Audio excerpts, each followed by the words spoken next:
why in your discussion, just for the sake of maybe completeness and maybe even clarification, you've put AI within the remit of the C-suite? So what I'd want you to do is to say, well, the C-suite's got a business strategy. It's not in the business of AI, unless it's business itself is they're selling AI or producing AI. So what I'd like you to do is to maybe just open up this whole discussion of why AI is put in the remit of the C-suite, in what way it's connecting to business strategy, and maybe if we can even drop down to the level of a balanced scorecard, because then it'll actually settle or ground the discussion to say, yeah, AI needs to sit here because of these cascading reasons. It's a very good question, and I think there's a number of points to make in this regard. First of all, AI is not like any other technology. It's actually a GPT or a general purpose technology. So it has huge implications for society, organizations, corporations, civic society, and so forth. So the first point to make here is that AI is almost like, or you can say on par with electricity or the advent of the internet or the combustion engine, if not more. So this is something that the C-suite, they actually need to understand, because for the past 20 years, they have been dealing with technology very much to do as an enabler of business. And the usual approach is get a vendor on board and make the technology work. Yeah.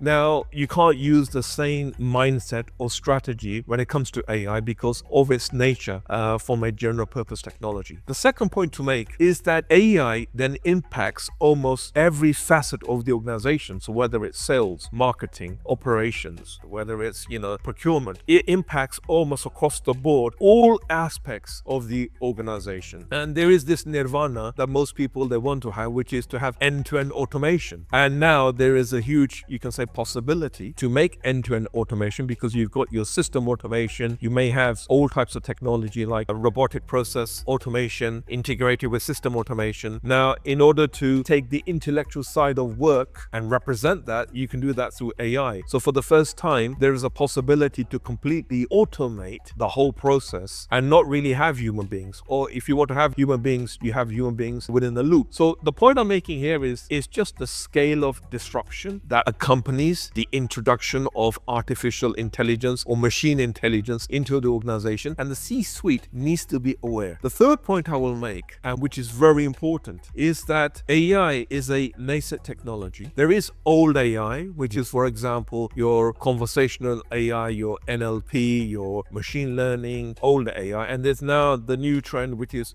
generative AI. But what you find here, because it's a nascent technology, there's always a room for failure, and that failure can be astronomical. So you've got, for example, organizations that have implemented AI solutions only to find that there have been legal implications, because there are huge, you can say, expectations as well as from the viewpoint of implications where things can go wrong. It is natural that the whole discussion of the AI needs to start with the C-suite. So that's the first point to make here. The second is, like with any new technology that is going to be disruptive across the whole organization, it requires sponsorship, it requires leadership, and the best people placed in the organization are the executives. Now, what the executives they need to do, they need to make sure that whatever they're spearheading or whatever they're driving is actually connected to the strategy, and the way to connect it with the strategies is via the balanced scorecard.